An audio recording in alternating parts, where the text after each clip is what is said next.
Hello Year 5 and welcome to this week's next part of our literacy unit, following Inside Out.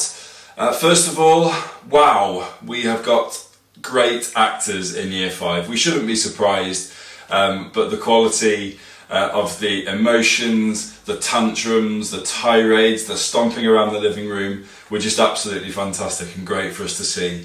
You really threw yourselves into it, and it was a difficult thing for us to ask you to do. I found it very difficult to demonstrate myself, so really thank you very much for having a go. And as we've said in lots of the comments, that's really going to help you with the next part of the literacy unit, which is going to be a written task. So we've done some drama now. We'd like you to do a piece of writing to follow that up, and it's quite simple. We would like you to write a diary entry from the point of view of Riley, having just moved to the house. So just imagine it's that night where she's in the sleeping bag on the floor, and you'll need to think about all those emotions that you represented in your drama.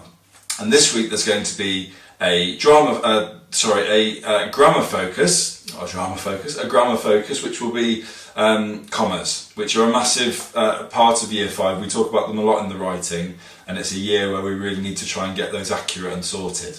And some of us can use them, but some of us are still either forgetting to put them in or struggling with knowing when to. So I've just got a quick example to show you here of how important it is to use commas and how forgetting commas can actually be quite dangerous. So there's a sentence coming up there now that says, "Today we're going to learn to cook, Year 5. With a comma there. So the sentence is saying to the class, today we're going to learn how to cook. And then you'll see another sentence coming up where I've taken the comma out, and that reads, today we're going to learn to cook Year 5. Which obviously is not a nice situation for you to be in. So having that comma there is very important. You can see how it completely changes the meaning of that sentence. So using commas in the writing will be the main focus that we'd like you to include. So I've got an example that will be coming up here as I read it. Now when you see it coming up, just have a look and see if you notice what I've done with the writing that's on my iPad as I'm doing it, and then I'll talk to you a little bit more about the task afterwards. This situation, caused entirely by my parents' selfishness, is absolutely outrageous. I mean, who do they think they are? I'm 11 years old now, so shouldn't I at least get a say in where I'm spending, the rest of my life? This is a big change for me. They have no idea what waits for me outside these walls, even if they are completely gross. At least they keep me safe. A new school, I'd never have thought I'd have to face that. New faces looking at me, laughing at me, talking or whispering behind my back like sly dogs. So this is how it is it? That's how you want to play it, Mr. My job is so important? Well, I've got news for them. This isn't over by a long shot. I'll kick off big time at school, and then finally I can be rid of this disgusting, good-for-nothing, rundown, wouldn't use this place to throw my rubbish, decrepit old ramshackle excuse for a house. Okay, so what you'll have noticed in that modelled example is a couple of things. Firstly, I've used different colours. Now I'm sure if I asked you all now as a class, you'd all be shouting out to me why I've used those different colours. And I've used the colour of the character in the film to represent the emotion in my writing. So where it's red, I'm angry. Where it's green, I'm disgusted. Where it's purple, I'm scared or in fear.